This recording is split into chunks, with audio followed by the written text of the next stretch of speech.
Cholesterol తో ఇబ్బంది పడుతున్నారా? డయాబెటిస్ రివర్స్ చేసుకోవాలా? డైట్ తో పరిష్కారం. Contact functional nutrition Vinisha Reddy. వామ్మో, ఈ మధ్య వరుస ప్రమాదాలు చూస్తుంటే వణుకు పుడుతోంది. సరదాగా సాగాల్సిన ప్రయాణాలు కాస్త విషాదంగా మారుతున్న దృశ్యాలు చూస్తే తీవ్రంగా భయాందోళన చెందాల్సినటువంటి పరిస్థితులున్నాయి. కర్నూలులో జరిగిన బస్సు ప్రమాదం చూసాం కదా, ఆ తర్వాత కూడా అక్కడక్కడ వరుసగా ప్రయాణాల్లో ఉన్నటువంటి బస్సులు, ప్రయాణికులతో వెళ్తున్నటువంటి బస్సులు, లారీలు, టిప్పర్లు ఢీకొనటం, ఈ ప్రమాదాలు చూస్తుంటే అసలు అడుగు తీసి బయట పెట్టాలంటేనే ఒక రకమైన ప్యానిక్ పబ్లిక్లో కనపడుతోంది. ఏ క్షణంలో ఏం జరుగుతుందో. ఒకప్పుడు మనం ప్రయాణాల్లో ఉన్నప్పుడు మరి కాసేపట్లో మనం వెళ్ళాల్సిన చోటుకి వెళ్తాం, సరదాగా గడుపుతాం, వాళ్ళని మీట్ అవుతాం, వీళ్ళు మీట్ అవుతాం, లేకపోతే మన ఇంటికి సంబంధించినటువంటి ఇష్యూస్ కానీ వాళ్ళతో వీళ్ళతో సరదాగా మాట్లాడుకుంటూ ప్రయాణాలు కొనసాగించేవాళ్ళం. బట్ ఇప్పుడు మనం ఎక్కిన బస్సు మంచిదేనా, బాగానే వెళ్తుందా, మనం గమ్యానికి సేఫ్గా చేరుకోగలుగుతామా, ఏదైనా ప్రాబ్లం వస్తే ఎలా బయటపడగలుగుతాం, ఇవి మనల్ని విపరీతంగా తొలిచేస్తున్నటువంటి, విపరీతంగా టెన్షన్ పెడుతున్నటువంటి ఇష్యూస్. ఇప్పుడు ఆంధ్ర ఒడిశా ఘాట్ రోడ్లో కూడా ఓ బస్సు అగ్నిమంటల్లో చిక్కుకుంది. ఒక్కసారిగా గమనించినటువంటి ఆ డ్రైవర్ ఇమీడియట్గా రెస్పాండ్ అయ్యి ఇమీడియట్గా స్పందించి ఆ బస్సును అయితే అక్కడ ఆపేశారు. దాంతో భయభ్రాంతులకు గురైనటువంటి ప్రయాణికులు ఒక్కొక్కరుగా ఆ మంటలు ఒకవైపు అంటుకుంటూనే అందులో నుంచి గబగబా బయటకి వచ్చేసినటువంటి పరిస్థితులు ఉన్నాయి. దీంతో అందరూ సురక్షితంగా బయటపడ్డారు. కానీ ఆ బస్సు మాత్రం పూర్తిగా అగ్నికేలల్లో చిక్కుకుంది, పూర్తిగా కాలిపోయినటువంటి పరిస్థితి. వెంటనే సమాచారం అందుకున్నటువంటి అక్కడ స్థానికంగా ఉన్నటువంటి ఫైర్ సిబ్బంది ఘటనా స్థలికి చేరుకుని బస్సులో ఆ మంటలను అదుపు చేయడంతో ఇప్పుడు ఆ బస్సు పూర్తిగా కాలిపోయి ఆ ఐరన్ పార్ట్స్ మాత్రమే మిగిలినటువంటి దృశ్యాలు కూడా మీరు చూస్తున్నారు. ఏంటి అసలు ఏం జరుగుతోంది?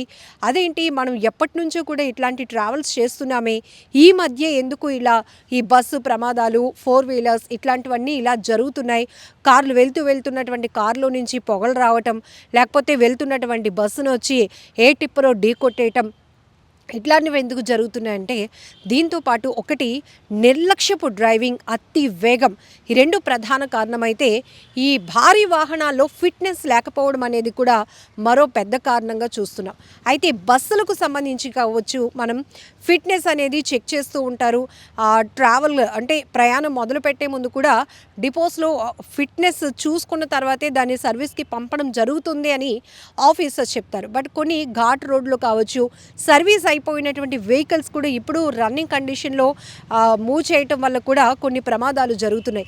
ఇక్కడ ఈ బస్సులో మంటలు చెలరేగటానికి కారణం ఏంటి అనేది టెక్నికల్ ఇష్యూగా అయితే అధికారులు దర్యాప్తు కొనసాగిస్తున్నారు. బట్ ఒక్కసారిగా ఈ ప్రమాదం తప్పిందనే చెప్పాలి.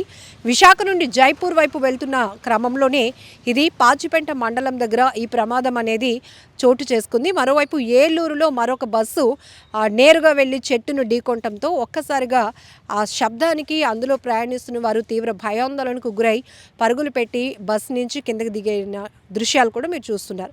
ఇవన్నీ కూడా చాలా బాధాకరమైన విషయం.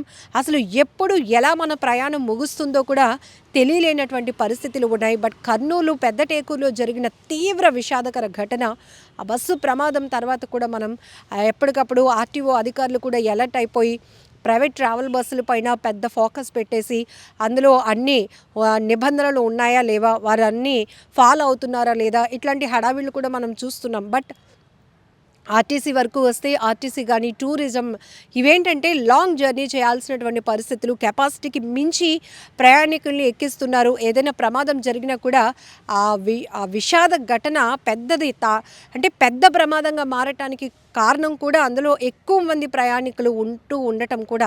ఎందుకంటే ఇవన్నీ కూడా అనేక రకాలుగా మనం విశ్లేషించుకోవాల్సినటువంటి పరిస్థితులు ఉన్నాయి.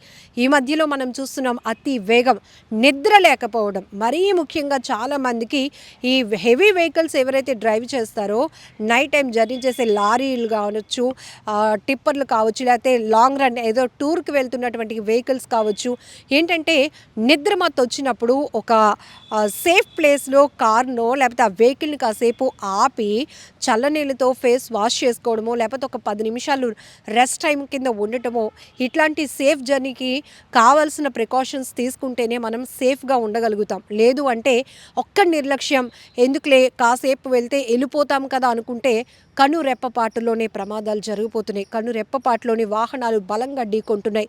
అందులో ఎంతోమంది ప్రాణాలు తీసేస్తున్నాయి. ఇలా ప్రమాదాలు చెప్పుకుంటూ పోతే ఒకటి కాదు, రెండు కాదు.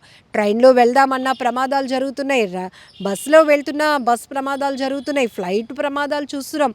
ఎటు వెళ్తున్నా అటు సెల్ఫ్ యాక్సిడెంట్స్ వరకు వస్తే ఈ మధ్య యువత మరీ పేటరేగిపోతున్నారు. అదేదో థ్రిల్ అంట, జిగ్జాగ్ డ్రైవింగ్లు చేసుకుంటూ వెళ్తున్నారు. కాల్లో చేయో విరిగితేనో, ప్రాణాలు పోతేనో కుటుంబాల్లో అమ్మ నాన్న ఎంత ఆవేదనగా ఎంత రోధిస్తున్నారో వాళ్ళకి అర్థం కానటువంటి పరిస్థితులు. దాంతో ఇప్పుడు ప్యాషన్ అయిపోయింది. నా ఫ్రెండ్కి ఉంది కాబట్టి నాకు ఆ స్పోర్ట్స్ బైక్ కావాలి, ఎక్స్పాన్సివ్ బైక్స్ నాకు కావాలి.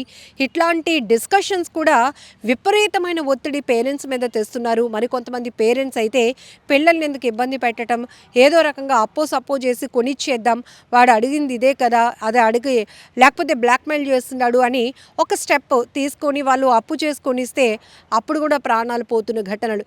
ఇవన్నీ కూడా విశాఖలో మీకు ఒక వీడియో కూడా బాగా వైరల్ అయింది. ఒక తండ్రి తను ఒక ఆటో డ్రైవర్ అయ్యి ఉండి కూడా కొడుకు విపరీతంగా బ్లాక్మెయిల్ చేస్తున్నాడు, నాకు ఆ బైక్ కొనిస్తావా లేదని.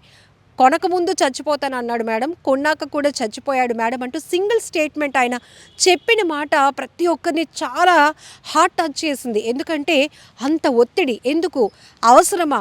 అవసరం అయినప్పుడు మన ట్రావెల్ కొనసాగించడానికి, మన జర్నీ కొనసాగించడానికి కావాల్సినవి ఉంటే సరిపోద్ది. కానీ ఎక్స్పాన్సివ్ బైక్లు, ఆ నిద్ర లేకపోవడం, వెళ్ళి డివైడర్ను ఢీకొట్టి బలమైన గాయాలు అవ్వటం, హాస్పిటలైజ్ అవ్వడం, ఇవన్నీ కూడా విపరీతం.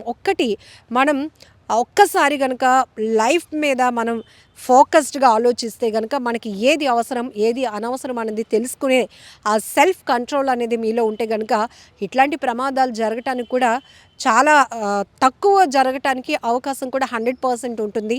ఎక్కువ శాతం నిద్ర లేకుండా జర్నీలు చేయటం, నిర్లక్ష్యపు డ్రైవింగ్, అతి వేగం, క్రాస్ వెహికల్ని రాంగ్ రూట్లో వచ్చి క్రాస్ చేయాలనుకోవటం, ఈ చిన్నదే కదా అని రాంగ్ రూట్లోకి వెళ్ళి అలా క్షణాల్లోనే ప్రాణాలు పోగొట్టుకోవటం, ఇవన్నీ చూస్తుంటే భయం వేస్తోంది. ఇప్పుడు ఆంధ్ర ఒరిస్సా ఘాట్ రోడ్లో కూడా బస్సులో ఒక్కసారిగా మంటలు చెలరేగటంతో ప్రయాణికులైతే తీవ్ర భయాందోళనకు గురయ్యారు. ఆ బస్సుని ఇమీడియట్గా అక్కడ ఆ ఘాట్ రోడ్లో ఉంది కాబట్టి ఫైర్ సిబ్బంది వచ్చి మంటల్ని అదుపు చేసి మొత్తానికి తీసుకొస్తే ఆఖరికి ఆ బస్సు పూర్తిగా కాలిపోయినటువంటి దృశ్యాలు కూడా మీరు స్క్రీన్ పైన చూస్తున్నారు. నిజంగా ప్రస్తుతం ఉన్నటువంటి సమాజం దేనికి ప్రయారిటీ ఇస్తుంది? ఆర్థిక సంబంధాల చుట్టూ మాత్రమే తిరుగుతోంది. మళ్ళీ ఎన్నికలంగానే చాలా విరక్తి కలుగుతున్నాం. మంచి అనిపిస్తుంది కదా, లేడీస్ కూడా ఛాలెంజింగ్ జాబ్స్ చేసినప్పుడు చాలా బాగుంటది. ట్రాఫిక్ అసిస్టెంట్స్ గా నియమించిన ట్రాన్స్జెండర్స్ అందరితో సాల్యూట్ చేయించుకుంటున్నారు. ఫుడ్ డెలివరీ ఇవ్వటానికి వెళ్ళినటువంటి డెలివరీ బాయ్ అనిల్ పై కళ్ళ ముందు